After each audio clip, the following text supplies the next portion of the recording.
Firebrand नेता और वकील सुब्रमण्यम स्वामी को किसी पार्टी ने अगर राज्यसभा सांसद बनाया तो वो देश की सबसे बड़ी पार्टी बीजेपी ही थी, जो देश की सत्ता संभाल रही है। लेकिन हैरानी की बात तो यह है कि जिस बीजेपी ने सुब्रमण्यम स्वामी को सांसद बनाया, उसी बीजेपी के खिलाफ स्वामी पिछले कई सालों से मोर्चा खोले हुए हैं। लेकिन अब मोदी विरोध में आवाज बुलंद करने वाले स्वामी को इसका खामियाजा भुगतना पड़ रहा है। तभी तो बीजेपी ने जहां सबसे पहले उनका राज्यसभा टिकट काटा और फिर जिस सरकारी बंगले में स्वामी रहते हैं, वो बंगला भी मोदी सरकार उनसे छीनने जा रही है।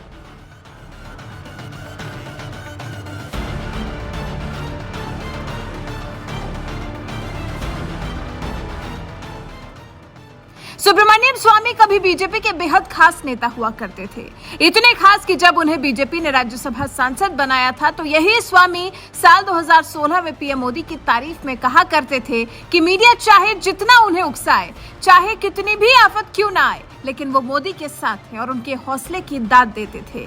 कोई विदेशी ताकत उनको नहीं झुका सकती है। लेकिन आज जब सांसदी जाने के साथ साथ सरकारी बंगला भी हाथ से जाने की नौबत आई तो सुब्रमण्यम स्वामी इस कदर खफा हो गए कि मोदी सरकार के खिलाफ कोर्ट पहुंच गए।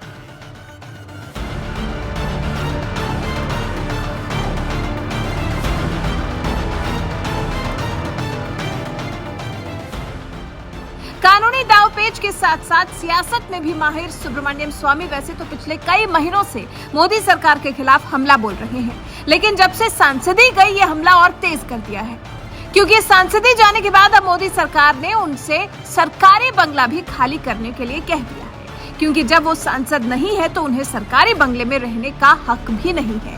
नियम के मुताबिक उन्हें दूसरे सांसदों के लिए सरकारी बंगला खाली करना ही पड़ेगा। लेकिन स्वामी भी ठहरे स्वामी, तो भला इतनी आसानी से कैसे सरकारी बंगला खाली कर सकते थे?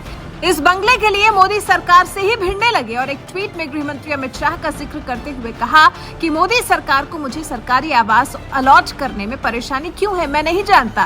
पिछले साल 2021 में राष्ट्रीय स्वयंसेवक संघ के एक महत्वपूर्ण अधिकारी ने मुझे जानकारी दी थी कि अमित शाह ने उनसे कहा था कि ये निर्णय हो चुका है कि मेरा पंडारा रोड स्थित आवास का अलॉटमेंट जारी रहेगा और इसलिए जेड सिक्योरिटी की सुरक्षा भी जारी रहेगी। लेकिन ऐसा हुआ नहीं।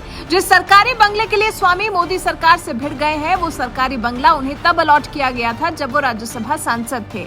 अब उनका कार्यकाल समाप्त होने के बाद मोदी सरकार ने उन्हें सरकारी आवास खाली करने के लिए कहा था।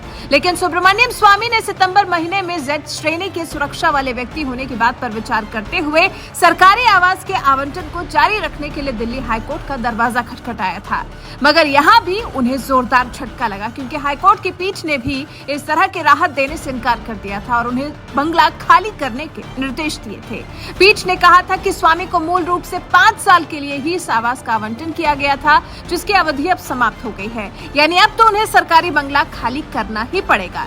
सरकारी बंगले के लिए स्वामी का मोह देखकर दिलीप मंडल ने उन पर तंज कसते हुए कहा, सुब्रमण्यम स्वामी कल सरकारी मकान खाली करेंगे। अप्रैल में राज्यसभा सदस्यता खत्म होने के बाद भी उसी घर में जमे थे।